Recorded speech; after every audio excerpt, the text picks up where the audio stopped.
Hi，我係二玲，今日煮日式咖喱雞。我呢種做法呢，簡單家常，但係味道一啲都唔輸日式餐廳。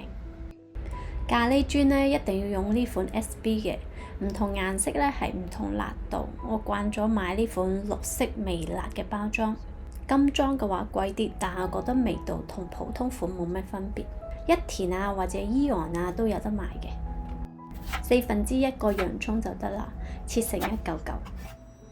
紅蘿蔔薯仔批皮切粒，呢道餸呢，我屋企經常煮，你可以將雞塊換成雞翼啊，或者係其他你中意嘅肉類都得嘅。雞扒洗乾淨之後抹乾水分，切成一粒粒。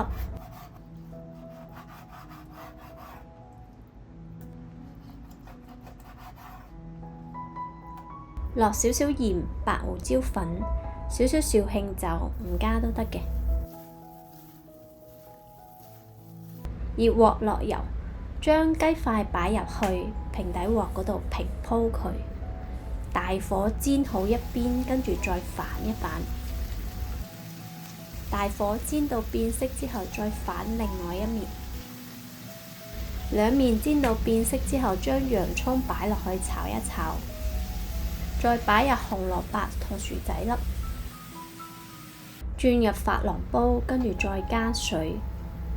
好多人問我點解唔用珐琅煲直接煎？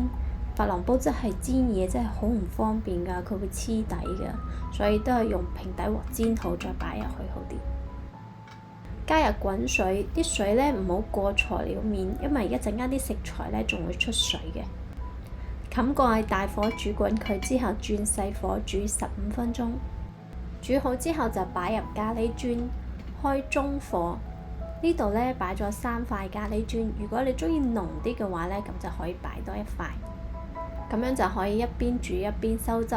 我試過好多牌子嘅咖喱磚啦，呢款係我覺得最似我喺日式餐廳食到嘅味道。3塊咖喱磚融化之後呢，味道我覺得仲唔夠啊，所以我仲加多咗1塊。慢慢啲湯汁就會變得濃稠。你睇下咁樣日式咖喱雞就完成㗎啦。係咪好似出面食嘅呢？一陣間你擺一擺碟仲靚，不過懶得搞。今日仲煲咗竹蔗茅根水，我哋下期見啦，拜拜。